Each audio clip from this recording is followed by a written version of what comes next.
So now I'd like to talk to you a little bit on the softer, some softer conversations about car culture in general, which I Okay. personally feel that people have actually misunderstood what genuinely car culture is. And I also personally feel that there used to be a time where car culture was more like brotherhood, but Hmm. now the language has completely changed. Do you have a viewpoint on that? No, I believe so as well. I believe true car culture should be respectful of each other, not a game of trying to one up each other. That is what I really believe. I also believe that okay, to each their own, but my personal belief is I'm not looking for something loud or something that makes a statement of that kind. I'm looking at something that is really pure, exhilarating, and a lot of fun. That is my view on cars. And what exactly is missing today in the car culture? What do you observe? I think it's becoming more and more of a competition and a race, which it doesn't have to be. Okay. Okay. And I like to think of it more as a community that can learn from each other and help each other. That I believe is that brotherhood that you mentioned yourself as well. I Right, think right, that is right. the right way forward. And I also feel, I'd like you to elaborate on one more thing. I personally feel that it's become a lot about, so even actually, this was Kashif's point earlier in my podcast, that he also believes that, these days it's become a lot more about flexing. Yes. So, and what is under the bonnet has not really been mattering for a fair bit of a time period now. Earlier, there used to be a time wherein people used to genuinely look at, what's under the bonnet of your machine. And even if you have, let's say, for a Zen or a Maruti Suzuki, and at the same car meet, you have Lambos and Maseratis, you have a very, mutual respect for each other. If there is some solid work that a guy, let's talk about a particular Zen, which even Phil had developed a while ago. I Yeah. remember the Turbo Zen. I mean, there was a time where people were raving about that machine, and even supercar owners, they were like so appreciative about what work people are doing with such basic level machines. Absolutely. But now I think that thing is kind of faded out, and now I feel till the time the car is not looking that appealing, they don't give a damn about who you are and what you've done with your machine. What do you think on Well, that? see, it's the same situation. The way you are, you end up attracting that kind of people around you. Okay. So if you're making a loud statement, who do you expect will walk up to you? Other people who are making a loud statement. Okay.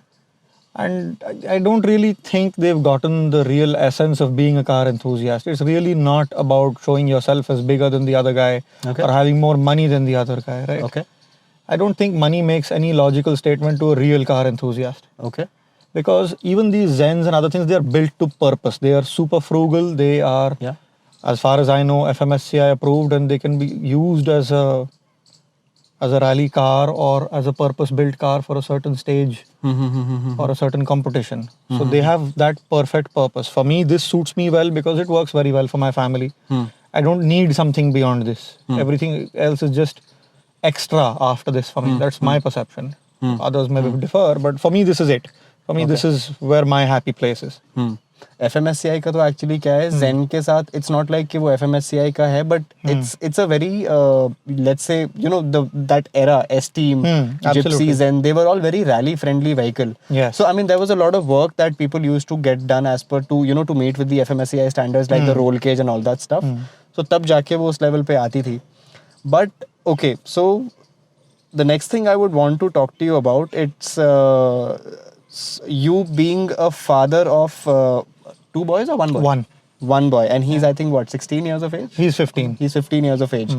So there are tons and tons of fathers with children at that age who are just probably hitting puberty and they're just Yeah. turned into teens and they are the fathers are like super scared. Even if the fathers themselves are fast drivers Yes. with a heavy right foot, they are scared that their children might end up doing some stupid things with their cars. So Right. I'm sure you have dealt with this phase and currently are also dealing with this phase. So I would want to know your version that how do you deal with this phase? So I believe the best way is to simply do it with your kids. Wow, Right? It's okay. it's a situation of you're trying to limit something and then the kid doing it anyway, then they're doing it as a rebel. Why do you want your kid to rebel? Finally, you have a bonding and you want to take that bonding forward. You don't want to cancel out that bonding and say, okay, don't do what I'm doing. Because he's seeing you do something and then you tell the same kid, okay, you shouldn't be doing it, but I'm doing it anyway. I don't, that's really hypocritical, I believe. That just doesn't work for me. And do you also think that because of that mindset, there are so many road accidents happening because these kids, the moment they get their hands on a fairly fast car, they end up driving, in not the best fashion on main roads. Yes, Why do you think exactly. that is happening? I mean, So there is a confusion, I believe. People are confused that driving rash and doing silly things is actually the right way forward. It isn't, obviously. So fast and rash are not the same. So I'm good with fast, but even I believe I'm not rash. of course, Yeah. of course. And do you think a large part of that population who are ending up driving like that on the main roads is primarily because of their elder generation not involving them in the kind of fun activities they would have done, and in their times with fast cars? Is that I also a believe reason? so. Also in India, there's a very, very small chance for somebody to get an outlet for this. Okay. I've actually been thinking of this for my son as well, but FMSCI has moved up the age criteria, I think based on the FIA guidelines. So instead of 15, you can only enter autocross at 16 now. I see. And to actually come across an empty place, an empty patch of concrete or tarmac, where a kid can be trained to drive a car well. I mean, how to sit, how to hold the steering, how to navigate a car correctly, how to shift gears. If they could be taught that well, I'm sure there are parents looking to do that for their kids, but they're just not finding a way of how to do it. Yeah. And I think for a person like me and many other people, I mean, I have a 16-month-old kid and he clearly seems to be an automobile guy in the making. So, I mean, this is something which I also have in my mind that if at all, I mean, I have my eyes and ears open all the time now that, if at all I get even a slightest of sense that, this guy, he's wanting to drive and he's wanting to, drive fast and he's wanting to, experience the G forces and, make something out of it, do something out of it, then definitely I would want to do whatever is available to be able to train him so that he is able to experience those G forces which, actually excites all of us Absolutely. boys. And on that note, I'd like to mention hats off to Akshay, man. I mean, seriously, what he's doing with Shrey, how he's training Shrey. Yes. I mean, hats off to you, man. Again, I mean, although I'm having a conversation with Bharat, but again, hats off to you. But yeah, I mean, he's truly an example of how, kids can be raised up in a very responsible fashion. Yes. At the same time, enjoying cars and enjoying the car culture, understanding the car culture, and respecting other car enthusiasts. Absolutely. I think the respect is the key word here. Right. That is needed. To be an enthusiast, you have to respect every build. It has its own purpose. So the only place that really confuses me is that people doing things without a purpose. That is the only thing I really find confusing. Yeah. I mean, just make a car louder or paint it in a manner that, I mean, to everyone else, you really honestly appear to be a clown. Yeah. In your own mind, you really think that you're making a statement. Yeah. But that's where the confusion lies. One has to bridge that gap. Yeah. So people know what to do and what's irrelevant. Got it. So now the fact coming down to this car once again, I mean, although you did mention briefly as to what works have you done, but now I'll bother you once again as we're sitting in this car. Okay. Can you like sort of do a verbal walk around of what kind of works have you done on this machine? Fair enough. So to start with, there is the APR DTR 6054 turbocharger. Okay. Also a charge pipe from APR. I think with this kind of boost level, the stock pipe started to come off repeatedly, especially since I'm tracking the car. It also has a 288 intercooler. Okay. And the pipes associated with that. So all the piping is now stainless steel or it's still rubber pipes that you're using? So just the turbo outlet pipe from APR is actually a metal pipe. The rest of them are all stock. Okay. The rest of them are all stock. Okay. The hoses that connect the intercooler come with the upgraded intercooler. Okay. So those are from 288. I still remember, I'm sorry, I'm cutting you in the middle because I still remember the earlier RS which used to come, they used to have the hosings and pipings from the S3 if I'm not wrong, the Audi S3 or S4. Okay, so an S3 is a Golf R. Yeah. Or is a Seat Leon Cupra. Yeah. So this is actually a Golf GTI. Okay, got it.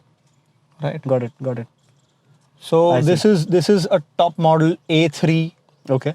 if you can call it that. Understood. But the S3 would have the 300 plus horsepower engine from the factory and an IS38 turbocharger. So probably Whereas- that's why. Yeah, so this came with the IS20 turbocharger from the factory. Got it. Got it. Got it. So yeah, continue. The intercooler you were telling me Right. about. So besides that, I do have a fully emissions compliant downpipe. It's still in place. Okay. And I have a resonated catback from Miltech.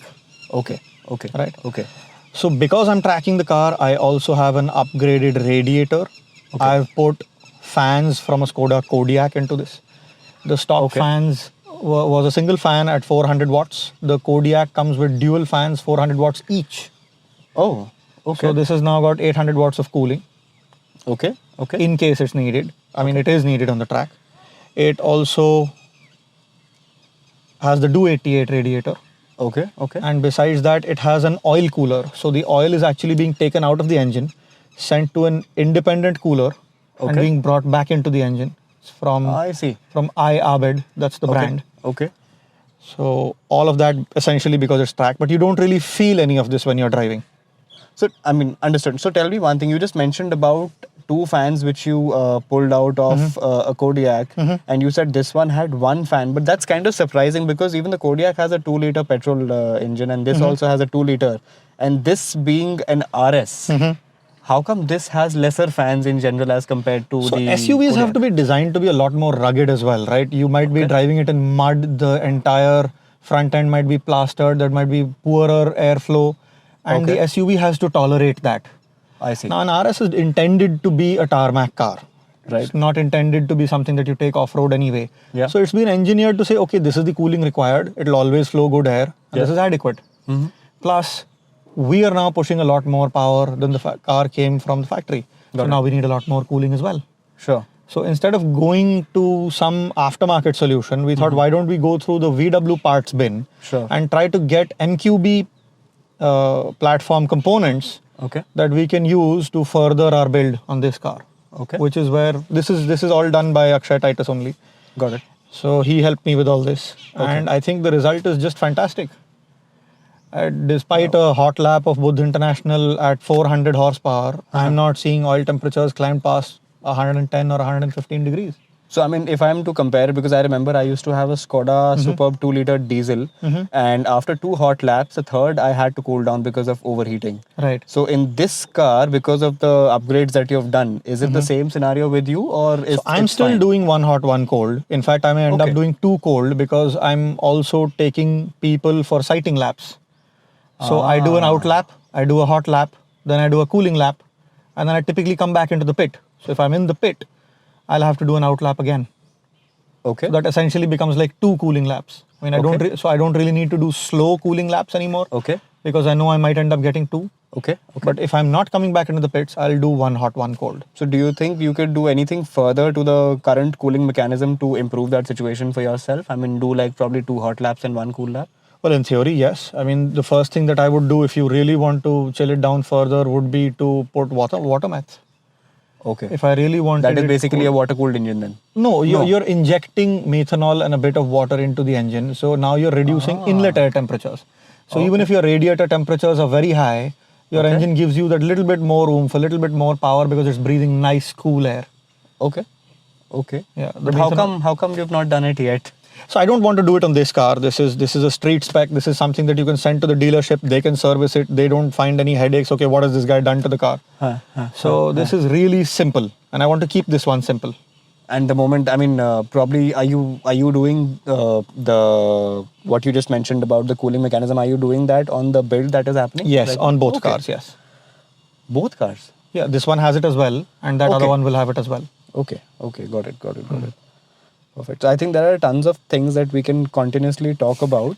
And I think the sun is also setting. I think we better get to the cinematic shots, which we are super excited to get off your machine. For sure. But thank you so much, Bharat Bhaiya. Thank you so much for today's time. My pleasure entirely. And I'm sure I'll be able to come up with a lot more topics that we can always have a conversation about in later sessions. Like, for example, one topic which I would love to talk to you about dedicated towards is driving on track, because I think a lot of things are, they need to be spoken about when it comes to track driving ethics and techniques. And techniques, so chalo, fir bhi it's something learnable, but ethics is something which I think is very important now that track days, खास करके starting from October to March or April, track days are happening very frequently. So I think people really need to get an understanding of some basic ethics of driving on track, and the fact that it's not a race, it's a time trial, and everybody is paying the money to do it. So there is some level of respect that is required to be given and taken from each other. So we'll do a dedicated session towards that. But thank you so much for today. Thank you so much. My pleasure entirely. Thank you. Thank you.